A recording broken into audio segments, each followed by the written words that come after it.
ಬಾಗಲಕೋಟೆ ಜಿಲ್ಲೆಯ ಹುನಗುಂದ ತಾಲೂಕಿನ ಕೂಡಲಸಂಗಮ ಗ್ರಾಮದ ಕಸ್ತೂರಿಬಾ ಗಾಂಧಿ ಬಾಲಕಿಯರ ವಸತಿ ನಿಲಯ ಶಾಲೆಯಲ್ಲಿ ಹಲವು ದಿನಗಳಿಂದ ತೀವ್ರ ಕುಡಿಯುವ ನೀರಿನ ಸಮಸ್ಯೆಯಿಂದ ಬಳಲುತ್ತಿದ್ದ ವಿದ್ಯಾರ್ಥಿನಿಯರಿಗೆ ಕೊನೆಗೂ ಪರಿಹಾರ ದೊರೆತಿದೆ.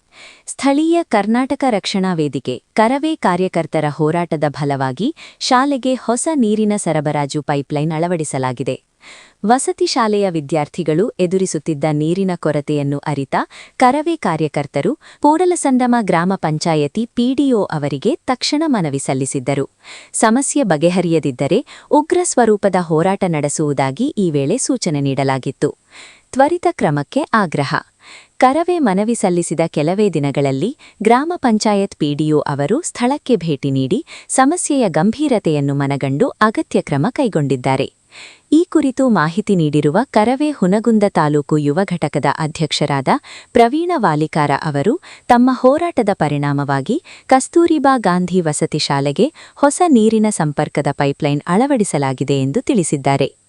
ಈ ಹೋರಾಟದಲ್ಲಿ ಪ್ರವೀಣ ವಾಲಿಕಾರ, ಮಂಜು ವಡ್ಡರ, ರವಿ ಕೊಪ್ಪದ, ಪ್ರಮೋದ್ ಬಿರಾದಾರ್, ಶ್ರವಣ ಹಿರೇಮಠ, ವಿಠ್ಠಲ್ ಲಗಮಣ್ಣವರ, ಶಶಿಕಾಂತ ಮಂಕಣಿ, ಮುತ್ತು ದಾಸರ, ಕಾರ್ತೀಕ ಚಲವಾದಿ, ಬರಮು ಬೆಳಗಲ್ಲ, ವಿಠ್ಠಲ್ ಜುಮ್ಮಣ್ಣವರ, ಮಾಳಿಂಗರಾಯ ಮಾಗಿ, ದಶರಥ ವಡ್ಡರ, ಮುತ್ತು ಬೆಳಗಲ್ಲ, ಸಂತೋಷ ಬೆಳಗಲ್ಲ, ಸಂತೋಷ ಚಲವಾದಿ ಮತ್ತು ಶಿವು ಹಂದರಾಗಲ್ಲ ಸೇರಿದಂತೆ ಹಲವು ಕರವೇ ಕಾರ್ಯಕರ್ತರು ಭಾಗವಹಿಸಿದ್ದರು.